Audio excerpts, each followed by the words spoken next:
สำหรับรีวิววันนี้เราจะมาลองแว็กโซ่กัน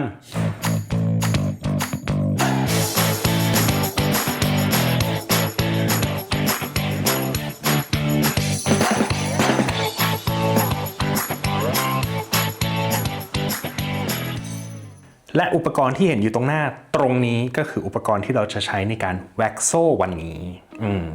ก็จะมีตัวเครื่องอัลตราโซนิกมันก็จะมีเครื่องแว็กซ์แล้วมันก็จะมีน้ำยาล้างโซ่แล้วก็จะมีตัวแว็กซ์ตัวแว็กซ์เนี่ยมันก็จะเป็นเครื่องของมันไปเลยอันนึงแล้วก็ตัวอัลตราโซนิกเนี่ยมันเป็นพิเศษใส่ไข่คือถ้าอยากล้างแบบสะอาดเหมือนตามเขาเรียกว่าอะไรช็อปอย่างเงี้ยหรือร้านจักรยานอะไรเงี้ยเขาก็จะมีเครื่องอัลตราโซนิกไว้ล้างพวกแบบว่าโซ่หรือคาสเซ็ตอะไรเงี้ยให้มันออกหมดจดที่สุดแต่นี้ก็เป็นของยี่ห้อ Dynamic ซึ่งจริงๆเขาก็มีเซตอัพ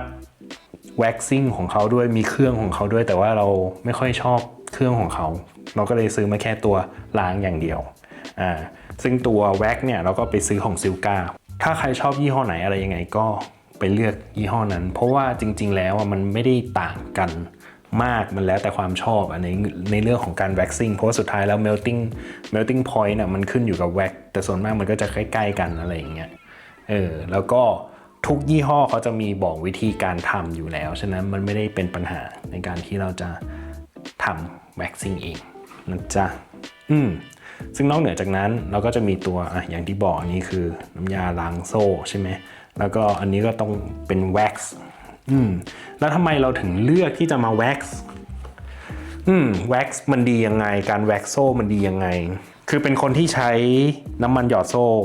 อยู่แล้วใช้เป็นปกติและสิ่งที่เกิดกับน้ำมันหยอดโซ่ก็คือเวลาเราปั่นเสร็จหรืออะไรอย่างเช่นเนยเดินออกมาหรือเดินไปปาดตัวแคร้งหรือเดินไปปาดตัวโซ่นู่นนี่นั่นขาก็จะเลอะเทอะคือมันมีความเลอะเทอะอยู่หน่อยนึงคือถ้าระวังมันก็อาจจะไม่เลอะมันแล้วแต่มันก็จะมีความสกปรกนิดนึงแต่มันแลกมาด้วยความง่ายถูกไหมเพราะว่าเราสามารถหยอดโซ่แล้วก็ออกไปปั่นได้เลยในขณะที่แว็กซ์เนี่ยทำเนี่ยมันก็ต้องมีกรรมวิธีการทำมันไม่ได้แบบว่าหยอดแล้วก็จบไม่มันจะต้องมานั่งล้างโซ่ก่อนให้สะอาดแล้วก็มาทำการแว็กซ์แล้วก็ต้องรอนู่นนี่นั่นใช่ไหมของก็ต้องมีเพิ่มอย่างที่เห็นมาเป็นเซตอัพอย่างนี้แต่ข้อดีของมันคือสะอาดและหลังจากทำแล้วมันสะดวกเพราะว่าใช้ได้นานแล้วแต่เคลมของแต่ละยี่ห้อนะบางอันอาจจะบอกว่า1,000 กิโลแต่ว่าทำให้คุณปั่นได้เร็วขึ้นความฝืดมันน้อยลงเยอะมากเมื่อเทียบกับโซ่น้ำมันหยอดโซ่นู่นนี่นั่นอะไรอย่างเงี้ยมันก็แล้วแต่ข้อดีข้อเสียมันก็มีแตกต่างกันไปแต่ข้อดีหลักๆมันก็คือความสะอาดพอทำแล้วมันไม่ได้ยุ่งเหยิงพอเอาขาไปโดนหรืออะไรมันก็จะไม่สกปรกมากแล้วมันก็คือพวกดินพวกหินอะไรก็จะติดน้อยกว่าเราก็เลยอยากจะลองทำบ้างซึ่งตัวแว็กซ์มันก็เหมือนคิดสภาพว่ามันเหมือนแบบเทียนบ้านเรามันก็คือเทียนเอาง่ายๆแว็กก็คือเทียนขี้ผึ้งอะไรเงี้ยมันก็คือคุณสมบัติคล้ายๆกันแต่ในของจักรยานมันก็เป็นแบบตัวพิเศษนะแต่ว่าความหมายมันคล้ายๆกันตรงนั้นคือมันก็จะแบบเวลาเรามือไปลูบเทียนมันก็ไม่ได้เลอะเทอะถูกปะมันก็คือจะคุณสมบัติคล้ายๆกันอย่างนั้นซึ่งนั่นแหละอย่างที่บอกข้อดีของมันคือไม่สกปรกเมื่อเทียบกับตัวน้ำมันหยอดโซ่ซึ่งก็เดี๋ยวเราจะทำให้ดูตอนนี้มีการถอดโซ่มีการถอดคาสเซ็ตอะไรออกมาเรียบร้อยแล้วและนี่ก็คือโซ่กับตัวคาสเซ็ตที่เราแกะออกมาจากจักรยานของพี่ชื่อเป็นแบบนี้เราก็เอามาใส่กล่องพลาสติกเรียบร้อยจากหลอยอีหลี ถ้าสังเกตเนี่ยมันก็จะมีความดำมันก็จะมีเศษหินอะไรเยอะแยะไปหมดอาจจะไม่ได้สกปรกมากแต่ก็ถือว่าสกปรกทีเนี้ยเราควรจะล้างขั้นต้นก่อนด้วยการที่เทตัวคลีนเนอร์เนี่ยลงไปแล้วก็เขย่าให้มันหมดให้ตัวน้ำมันหรือกรายส์เนี่ยเบื้องต้นเนี่ยออกมาก่อนพอออกมาก่อนเสร็จปั๊บเราค่อยเอาไปใส่ในเครื่องอัลตราโซนิกอีกทีหนึ่งเพื่อดีฟคลีนก่อนที่เราจะแว็กซิ่งถ้างั้นเราเริ่มเลยดีกว่าวิธีการต้องทำยังไง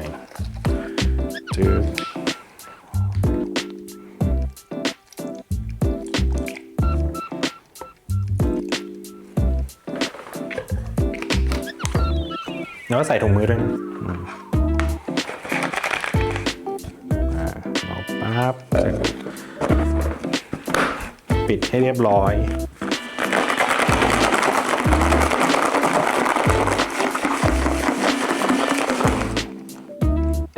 แค่นี้ก็ เห็นความแตกต่างจากเมื่อกี้สีเหลืองๆใช่ไหม นี่น้ำยาสีเหลืองนะน้ำยาสีใสเสร็จปั๊บนี่เขย่าแป๊บเดียวดำเลย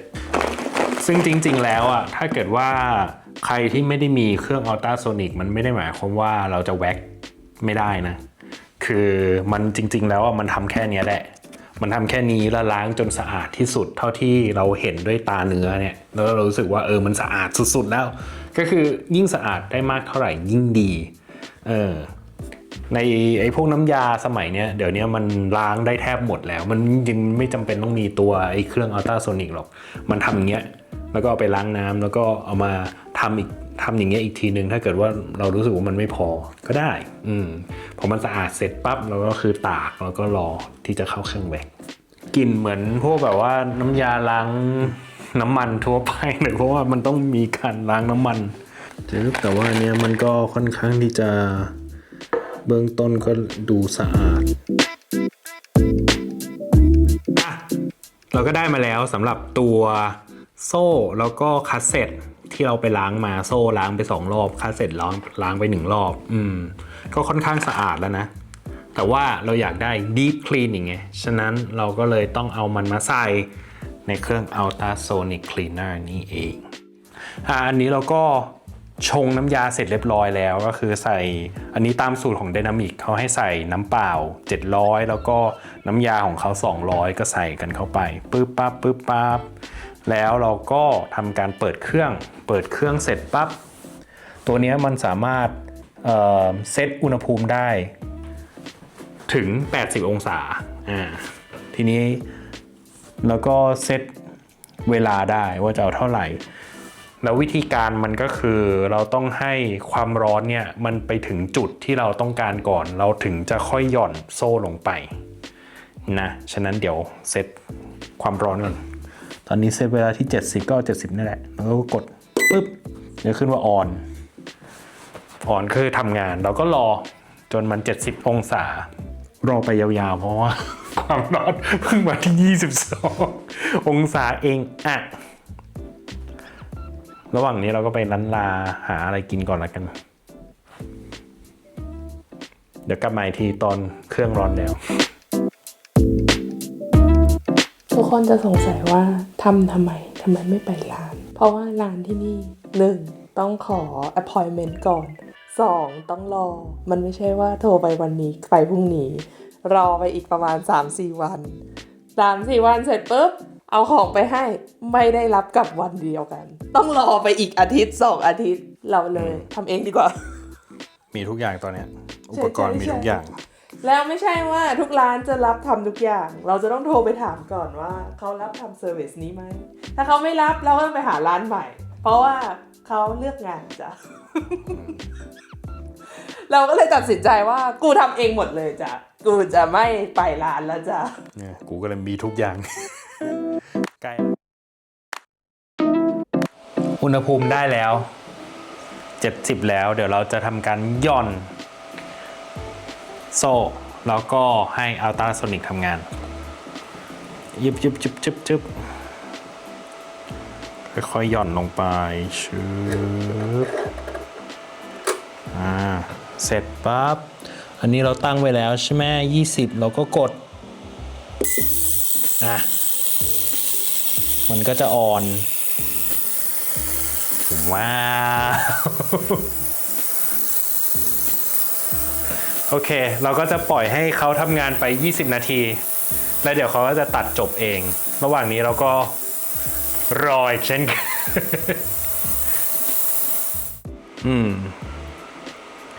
ก็ใส่สะอาดเอี่ยมอ่องซึ่งอันนี้เดี๋ยวเราจะเอาไปล้างน้ำพอล้างน้ำเสร็จปั๊บต้องเป่าให้แห้งแล้วค่อยเข้าสู่การแว็กซ์นะจ๊ะงั้นเดี๋ยวเอาไปล้างน้ำก่อนออกมาปึ๊บ เราก็จะเปิดอันนี้ไปด้วยแล้วก็เดี๋ยวเป่า hair dry ตัวนี้ไปด้วย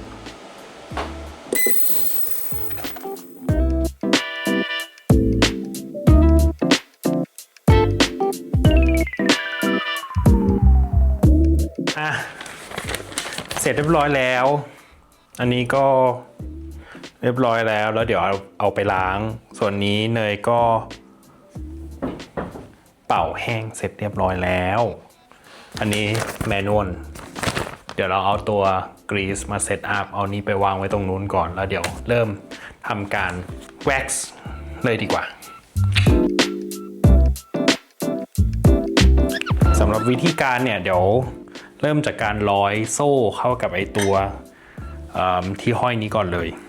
ประมาณนี้เสร็จปั๊บเราก็หยิบนี่มาแล้วก็ร้อยเข้าไปเลย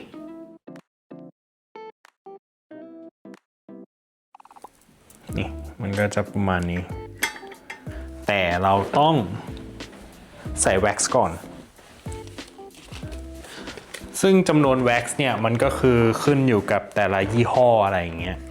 อันนี้ของ Dynamics Wonder Wax เขาบอกว่าให้ใส่3 bars of Wonder Wax ต่อ1 session เพื่อให้มัน fill up ตรงนี้ทีนี้เนี่ยการที่มันจะไอ้นี้ได้เราก็ต้องหัก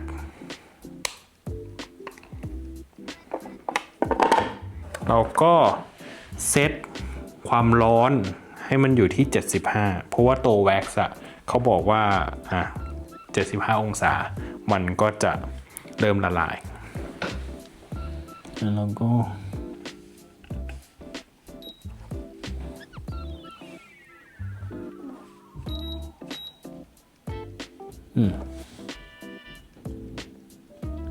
เสร็จละตอนนี้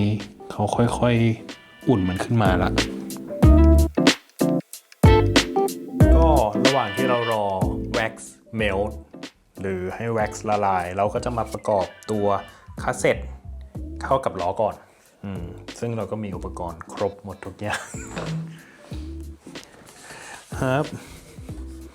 กรีซก่อนเป็นอย่างแรกทาไปไม่ได้ต้องหนาอะไรทาให้มันครอบคลุม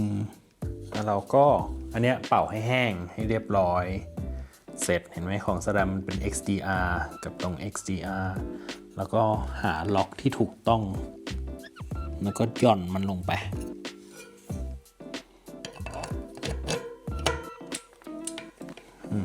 เราก็เอาอุปกรณ์ที่เรามีเนี่ย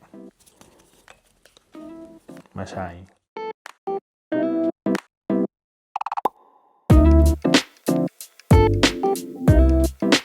ทีนี้เราก็หมุนตามเข็มนาฬิกา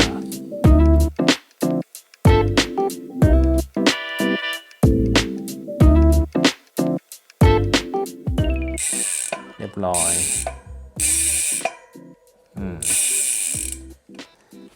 เรียบร้อยทีนี้ตัวคาสเซ็ตก็พร้อมที่จะรองรับโซ่ที่แว็กซ์แล้ว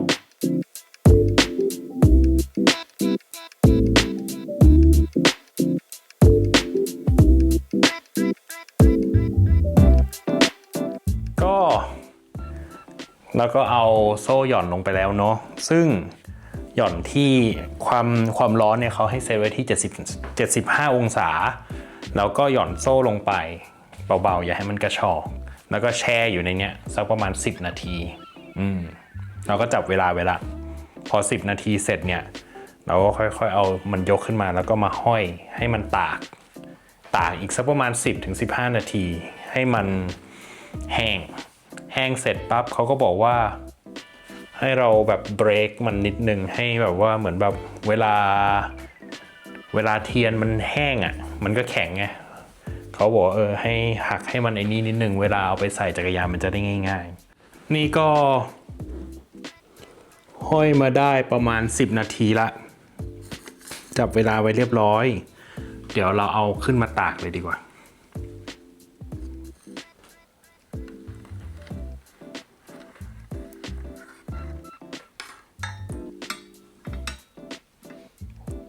จึ๊บก็วางไว้อย่างนี้เลยเนี่ยถ้ามาสังเกตตรงนี้มันคือเป็นแบบเป็นเกรดเหมือนแบบว่าเทียนเลยเอาง่ายๆพอน้ำตาเทียนมันหยดลงไปพอมันเย็นมันก็แห้งมันก็ขึ้นเป็นเกรดนู่นนี่นั่นอันนี้เดี๋ยวตั้งเวลาไว้อีก15นาทีให้เขาได้เย็นตัวลงให้เซตตัวได้เต็มที่นู่นนี่นั่นเรียบร้อยครบ15นาทีนี่ก็มันก็แข็งเรียบร้อยละดูดิก็คือทั้งอันอ่ะมันแข็งแบบเป๊กทีนี้เราก็ต้องทำการกึบกับมันหน่อยมันจะได้แบบว่าไม่ยากตอนที่เราเอาไปใส่เหมือนเทียนเลยเนี่ยความรู้สึกเดียวกับเทียนเลยเพราะมันก็จะฝืดๆหน่อยตอนแรกอะเนาะอ่ะก็เป็นอันว่าเรียบร้อยในการแว็กเชนเราได้เชนที่แว็กซ์มาเรียบร้อยแล้วทีนี้ก็แค่เอาไปใส่จักรยานซึ่งการดูแลเนี่ยมันก็จากที่อ่านมาเนี่ยเขาก็บอกว่าใช้ไปแล้วระยะทางเนี่ยมันขึ้นอยู่กับแว็กซ์ที่เราซื้อมาเขาก็จะมีบอกอยู่แล้วว่าแต่ละแบรนด์เนี่ยเขาเคลมว่ามันวิ่งได้เท่าไหร่อะเราก็จำไว้ในหัวหน่อยหนึ่งก็ได้แต่ว่าถ้าความรู้สึกมันคือการที่แบบว่าเราปั่นไปแล้วเรารู้สึกว่าเฮ้ยมันเริ่มฝืดขึ้นเสียงตัวแครงหรืออะไรมันเริ่มดังขึ้นเหมือนเราไม่ได้ใส่น้ำมันหยอดโซ่หรืออะไรอย่างเงี้ยคือเสียงแบบที่เรารู้กันอยู่ว่าเอ้ยเราต้องหยอดโซ่แล้วว่าอะไรประมาณนั้นอ่ะมันก็แบบเดียวกันมันคือจังหวะที่ควรจะรีแว็กซ์ได้แล้วซึ่งการรีแว็กซ์อ่ะมันจะง่ายกว่ามาทำใหม่ตั้งแต่ต้นแบบอันนี้ล้างให้สะอาดแล้วก็เอามาลงหม้อแว็กซ์แล้วก็ทำแว็กซิ่งเหมือนเดิมแล้วเราก็เอาไปใส่ซึ่งก็อย่างที่บอกแล้วแต่ว่าแต่ละอันเคลมจะต้องทำบ่อยทำน้อยมันก็ขึ้นอยู่ว่าเขาเคลมว่าอะไรแล้วเราหรือเราไปปั่นเจอฝนเจออะไรหรือเปล่าเละเทะขนาดไหนมันก็ขึ้นอยู่กับนั้นด้วยแต่เขาก็บอกว่าจริงๆก็ถ้าเกิดว่าจะทำให้ง่ายที่สุดก็คือต้องมีโซ่เนี่ยเตรียมพร้อมไว้ 2-3 เซตมีสแปร์ทำทีเดียว อะไรอย่างนี้แต่ก็อันนี้เราก็ลองดูก่อนจุดเริ่มต้นเนาะซึ่งก็เสร็จเรียบร้อยอันนี้เดี๋ยวเอาไปใส่จ้ะก็ประสบความสำเร็จรู้สึกว่าน่าจะดีแล้วเดี๋ยวรู้ผลอะไรยังไงไว้ค่อยมาอัปเดตกันละกันมาปั่นที่โดโลมิตี้รอบนี้ก็เลยถือโอกาสมาลองประสิทธิภาพของwax chain ด้วยเพราะเราเพิ่งทำ waxing กับจักรยานของโซ่ของจักรยานพีแล้วก็เนยแล้วก็ของแม่ด้วยซึ่งอันเนี้ยปั่นมาใช้โซ่ที่ wax เนี่ยน่าจะมี400โลได้มั้งเนี่ยเราได้ยินเสียงอะไรไหม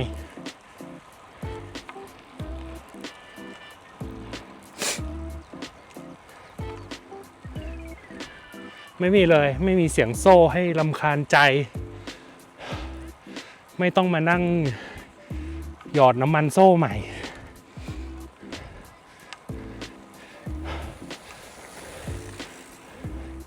คือ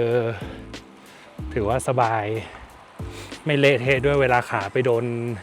จานหน้าอะไรเงี้ยหรือโดนโซ่ถือว่าคุ้มค่าสมกับที่เสียเวลาแว็กซ์ไปใช้ได้ดีจริงๆจริงๆมีซื้อแว็กซ์ที่ไว้หยอดได้ด้วยนะเป็นแบบว่าเป็นดริปแว็กซ์แต่แบบมันไม่ได้มีเสียงอ่ะมันก็เลยไม่ต้องจำเป็นต้องใช้ไงคุ้มค่าแนะนำเชนแว็กซิ่ง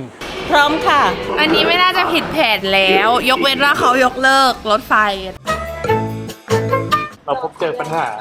เราก็ต้องจอดแก้ปัญหาก่อน แม่ แต่ ว่า ว่า น้ำตาลหรือเปล่า